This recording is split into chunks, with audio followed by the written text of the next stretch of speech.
Hello everyone. तो देखिए आज हम बात करते हैं एडवर्टाइजमेंट नोटिस नंबर 5 ऑफ 2022 के बारे में। यहाँ पर देखिए क्लियरली आपको दिख रहा होगा एडवर्टाइजमेंट जो नोटिफिकेशन निकाली है 5 ऑफ 2022। तो इसमें देखिए सब्जेक्ट क्या लिखा है कि advertisement notification for divisional district cattery post के लिए ये एडवर्टाइजमेंट निकाली गई है डिफरेंट डिपार्टमेंट्स में। ठीक है, divisional district cadre post in different department यानी डिफरेंट डिफरेंट डिपार्टमेंट्स में पोस्ट निकाली गई हैं अंडर पीएम पैकेज, यानी पीएम पैकेज के अंडर ये पोस्टें निकाली गई हैं। किसके लिए? फॉर कश्मीरी माइग्रेंट्स के लिए and non migrant Kashmiri pandits के लिए ये पोस्टें निकाली गई हैं।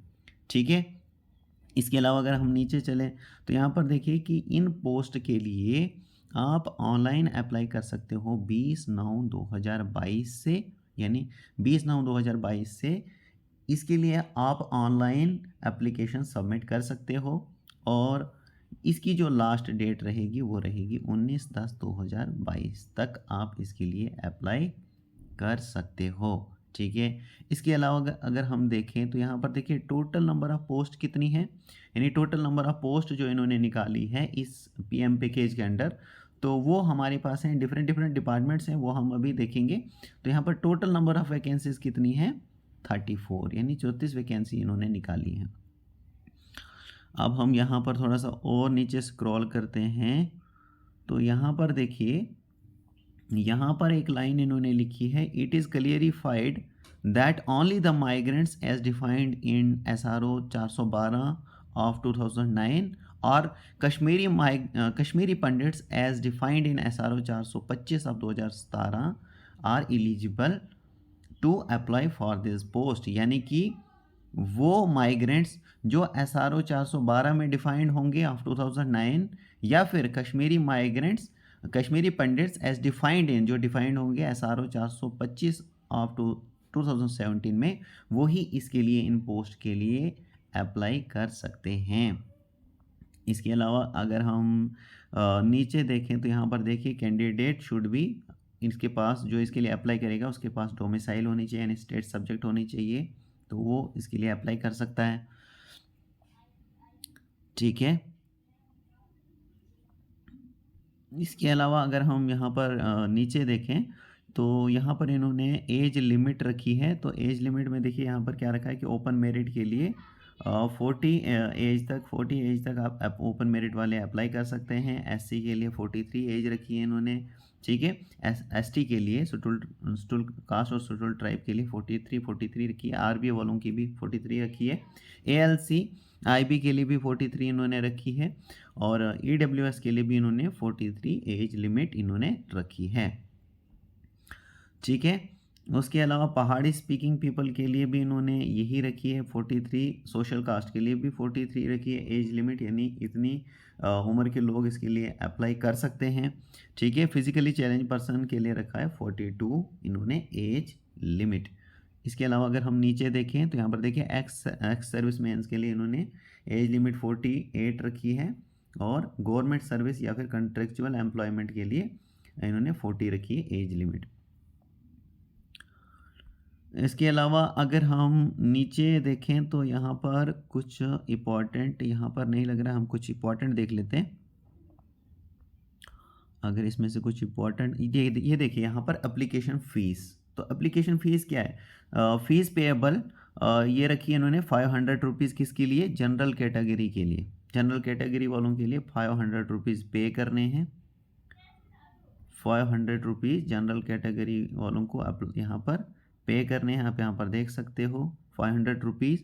और जो बाकी हमारे पास आते हैं जैसे ST और SC, SC ST PWD, यहाँ पर देख सकते हैं आप, 1 सेकेंड, यहाँ पर देखिए 400 रुपीज़ इन्होंने रखा है SC ST PWD and EWS category वालों के लिए और 500 रखा है जनरल कैटेगरी वालों के लिए।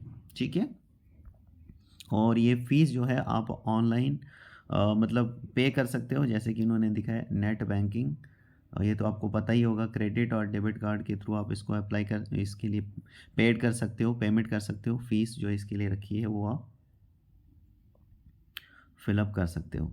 ठीक है, इसके अलावा अगर हम यहाँ पर नीचे स्क्रॉल करते हैं तो यहाँ पर हमें यहाँ पर हम डायरेक्ट देख लेते हैं पोस्ट अब। ठीक है, यहाँ पर ये देखिए, यहाँ पर कुछ इंपॉर्टेंट इंस्ट्रक्शन दी गई हैं। तो ये अगर एग्ज़ाम देने से पहले आप यहाँ पर रीड आउट करना चाहते हैं तो रीड आउट कर सकते हैं। और कैंडिडेट अगर जो भी कैंडिडेट इसके लिए अप्लाई करना चाहते हैं तो ssbjk.org.in पर जाके इस एप्लीकेशन को वहाँ पर अप्लाई कर सकता है। इन पोस्ट के लिए आप अप्लाई कर सकता है। ठीक है, तो इसके अलावा हम यहाँ पर डायरेक्टली अब पोस्ट देख लेते हैं। तो देखिए यहाँ पर एनेक्सर ए में जो पोस्ट दी गई है, name of post, category wise, ठीक है, क्वालिफिकेशन और सिलेक्शन क्राइटेरिया इसमें इस तरीके से दिया गया है। तो यहाँ पर देखिए सबसे पहले लिखा है डिपार्टमेंट। तो डिपार्टमेंट हमारे पास क्या है, DMRR, ये डिपार्टमेंट है हमारे पास। और इसमें क्या है, ट्रांसपोर्ट डिपार्टमेंट है, ये सब डिपार्टमेंट में लिखा है ट्रांसपोर्ट डिपार्टमेंट है ये। और पे स्केल ऑफ द पोस्ट, जो पे स्केल इस पोस्ट के लिए रहेगी वो रहेगा 19,900 से लेकर 63,200 इसकी पे स्केल रहेगी। और ये जो पोस्ट का नाम है ये क्या है, पोस्ट का नेम है मोटर व्हीकल ट्रैफिक असिस्टेंट। ठीक है, और ये कैटेगरी की पोस्ट रहेगी डिवीज़न कश्मीर की, इस कैटेगरी की पोस्ट रहेगी डिवीज़न कश्मीर की। और ओपन मेरिट के लिए एक वैकेंसी निकाली गई है, SC के लिए कोई वैकेंसी नहीं है, ST के लिए भी कोई वैकेंसी नहीं है, OSC के लिए भी 0 वैकेंसीज़ हैं, ALC के लिए, IB के लिए भी 0 वैकेंसी है, RB की इन्होंने एक वैकेंसी निकाली है। और टोटल नंबर ऑफ पोस्ट हो जाती हैं 2। ठीक है, अब इसके लिए जो इन्होंने क्वालिफ़िकेशन रखी है वो क्या रखी है, क्वालिफ़िकेशन रखी है मिनिमम जो है वो 10th पास होना चाहिए with ITI motor mechanic vehicle of 2 years course भी, मतलब उसने किया होना चाहिए ITI से from any recognise institute. ITI motor mechanic vehicle of 2 years course किया होना चाहिए उसने किसी फ्रॉम एनी रिकॉग्नाइज इंस्टीट्यूट, किसी भी रिकॉग्नाइज इंस्टीट्यूट से। Having driving licence of motor vehicle with gear and light motor vehicle, यानी उसके पास लाइसेंस भी होना चाहिए। और आगे इन्होंने सिलेक्शन किस तरीके से रखा है कि the selection for the post shall be made on the basis of merit obtain. तो जो मेरिट बनेगा, जो एग्ज़ाम देगा, वो एग्ज़ाम के बेसिस पर जो उसका मेरिट बनेगा रिटन एग्ज़ाम के बेसिस पर, तो उसी बेसिस पर इसका सिलेक्शन किया जाएगा इस पोस्ट के लिए। ठीक है, नंबर सेकंड हमारे पास है फिर से DMRR की, ये जो हमारे पास डिपार्टमेंट है और सब डिपार्टमेंट है इसका department of law justice and PA का यहाँ पर सब डिपार्टमेंट आता है। इसके लिए इन्होंने यहाँ पर पे रखी है, पे स्केल इन्होंने रखी है 35,600 से लेकर 1,12,800 तक इसकी सैलरी रहेगी। और यहाँ पर पोस्ट का नाम क्या रखा है इन्होंने, पोस्ट का नेम है असिस्टेंट लॉ ऑफिसर। ठीक है, ये पोस्ट का नेम है। और ये किस कैटेगरी की पोस्ट है, ये भी हमारे पास डिवीज़न कश्मीर की ही पोस्ट है। और इसके लिए भी इन्होंने एक पोस्ट हमारे पास निकाली है, वो भी सिर्फ ओपन मेरिट वालों के लिए। बाकी किसी भी कैटेगरी वालों में इन्होंने कोई भी पोस्ट नहीं निकाली है, वो आप यहाँ से देख सकते हैं। ठीक है, इसके अलावा हमारे पास फिर से यहाँ पर आप देख सकते हो डिपार्टमेंट है DMRR, और यहाँ पर सब डिवीज़न हमारे पास आता है, ये planning development and monitoring department में ये निकाली गई हैं। ये हमारे पास सब डिपार्टमेंट है। और यहाँ पर पे रखी है इन्होंने 35,400 से लेकर 1,12,400 इसकी सैलरी रहेगी। और ये जो पोस्ट है इसका नेम है स्टैटिस्टिकल असिस्टेंट की ये पोस्ट निकाली है। और इसकी कैटेगरी भी हमारे पास रहेगी कश्मीर, डिवीज़न कश्मीर की ये पोस्ट रहेगी। और इसमें इन्होंने टोटल 3 वैकेंसीज़ यहाँ पर निकाली हैं, 3 वैकेंसीज़ इन्होंने निकाली हैं, जिसमें से एक इन्होंने ओपन मेरिट में निकाली है, दूसरी इन्होंने SC में निकाली है, यहाँ पर आप देख सकते हो, ये ओपन मेरिट के लिए, ये SC के लिए। और एक और पोस्ट इन्होंने निकाली है जो कि हैं यहाँ पर आप देख सकते हो जो कि है आरबीए वालों के लिए। तो एक आरबीए वालों के लिए, एक ओपन मेरिट वालों के लिए और एक एससी के लिए। तो टोटल मिला के यहाँ पर कितनी होगी हमारे पास? 3 वैकेंसीज हो गई। अब यहाँ पर इसके लिए इन्होंने क्वालिफिकेशन रखी है कि जो भी कैंडिडेट इस पोस्ट के लिए अप्लाई करेगा उसने मास्टर डिग्री मतलब करी होनी चाहिए इन इकोनॉमिक्स या statics, mathematics, commerce, computer application, information technology. इन इनमें से उसने मास्टर किया होना चाहिए। और इसका जो सिलेक्शन होगा वो भी हमारे पास होगा कि उसका मेरिट कितना बनेगा रिटर्न एग्ज़ाम में। उस बेसिस पे उसकी सिलेक्शन जो है वो होगी।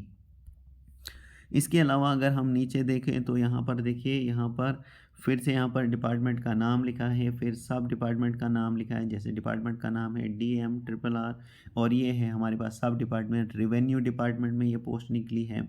इसकी सैलरी रखी है इन्होंने 25,500 से लेकर 81,100 तक इसकी जो सैलरी है वो रहेगी। और इसमें यहाँ पर पोस्ट का नेम है पटवारी सेटलमेंट पटवारी, ठीक है। और ये अनंतनाग की पोस्ट है और इसमें इन्होंने निकाली है एक पोस्ट। और वो किसके लिए निकाली है, किन कैटेगरी वालों के लिए निकाली है? तो वो निकाली है एसटी वालों के लिए। यानी एसटी कैटेगरी वाले इसके लिए अप्लाई कर सकते हैं क्योंकि यहाँ पर एक ही पोस्ट है तो एसटी वाला ही यहाँ पर अप्लाई कर सकता है। और इसके लिए क्वालिफिकेशन ढूंढी है इन्होंने graduation with knowledge of Urdu, यानी ग्रेजुएशन होनी चाहिए और कैंडिडेट को उर्दू का नॉलेज होना चाहिए। और इसकी सिलेक्शन किस बेसिस पर होगी कि ये जो रिटन एग्ज़ाम होगा उसमें से कितना मेरिट जो है उसका ऑब्टेन होता है, उस बेसिस पर ही इसकी सिलेक्शन होगी।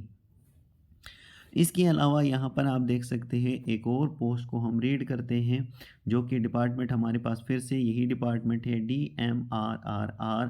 सब डिपार्टमेंट है ट्रांसपोर्ट डिपार्टमेंट।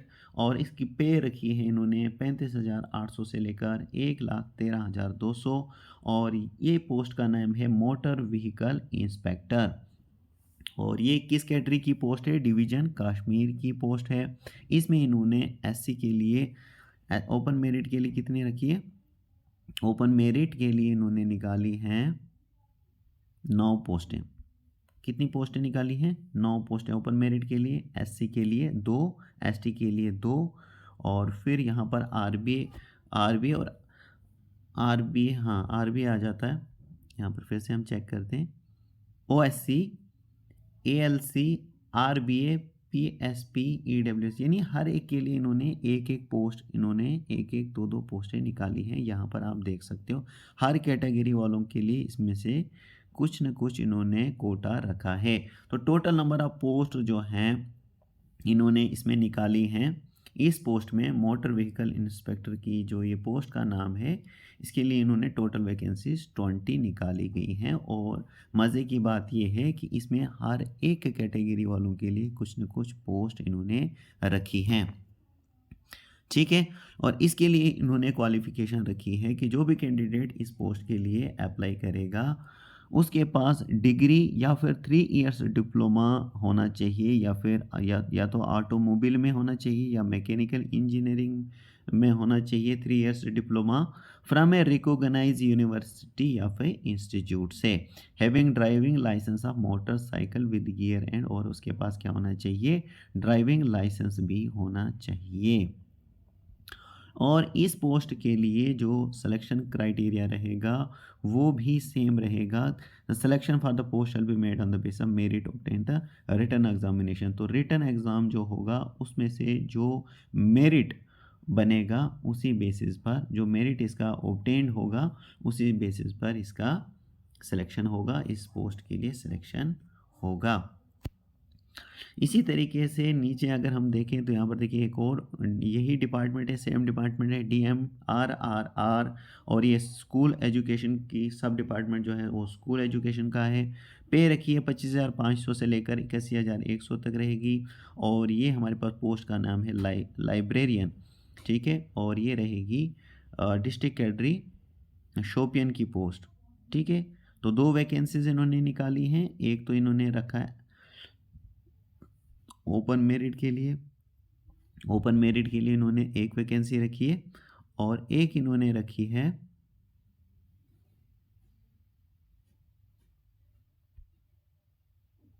आरबीए वालों के लिए, यानी 2 पोस्ट इन्होंने निकाली हैं। तो दोनों 2 पोस्टें, एक तो इन्होंने ओपन मेरिट के लिए रखी है, ये जूनियर लाइब्रेरियन की जो पोस्ट है, एक इन्होंने ओपन मेरिट के लिए रखी है, एक आरबीए वालों के रखी है। टोटल इन्होंने 2 वैकेंसीज इसमें निकाली हैं। और क्वालिफिकेशन क्या रखी है इन्होंने, तो क्वालिफिकेशन इन्होंने रखी है bachelor degree in library sciences from recognise university. तो ये इन्होंने क्वालिफिकेशन रखी है। और इसकी जो सिलेक्शन होगा वो भी इसी बेसिस पर होगा कि रिटन एग्ज़ाम जो होगा उस पर जो मेरिट बनेगा उसी बेसिस पे सिलेक्शन प्रोसेस इन्होंने रखा है इस पोस्ट के लिए। इसके अलावा हमारे पास same department DM R R R school education department है, जूनियर लाइब्रेरियन की ही पोस्ट है और ये दूसरी कैटेगरी में निकाली है इन्हें, डिस्ट्रिक्ट कैडरी कुलगाम की पोस्ट है। अभी तक ये शोपियन की थी, ये कुलगाम की है। और इसमें भी सेम इन्होंने रखा, ओपन मेरिट के लिए एक और आरबीए वालों के लिए एक पोस्ट इन्होंने रखी है।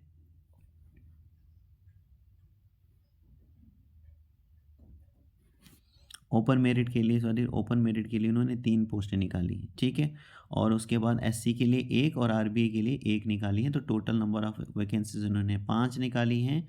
और इसी तरीके से क्वालिफिकेशन भी इन्होंने सेम रखी है, bachelors degree in library sciences from recognise university, ठीक है। और सिलेक्शन प्रोसेस तो आपको पता ही है, the selection process for the post shall be made on the basis of merit obtained in the written examination. में जो मेरिट ऑब्टेन होगा रिटन एग्ज़ाम में उसी बेसिस पे इस पोस्ट के लिए या फिर इन पोस्ट के लिए सिलेक्शन होगी, ठीक है। सो आई होप कि आपको ये क्लियर हो चुका होगा। तो इसके लिए आप अप्लाई कर सकते हो, इसके लिए अभी डेट है। अभी मैं एक बार फिर से आपको बता देता हूँ कि इसके लिए लास्ट डेट कब तक है, कब तक आप इसके लिए फॉर्म जो है लगा सकते हो। तो लास्ट डेट इसकी रहेगी 19/10/2022। यहाँ पर आप क्लियरली देख सकते हो, ये देखिए ऑनलाइन 20/9/2022 से स्टार्ट हुए हैं ये फॉर्म लगने ऑनलाइन। और इसके लिए लास्ट डेट रहेगी 19/10/2022, ओके। और टोटल नंबर ऑफ वैकेंसीज कितनी है, 34 इन्होंने अनाउंस की है।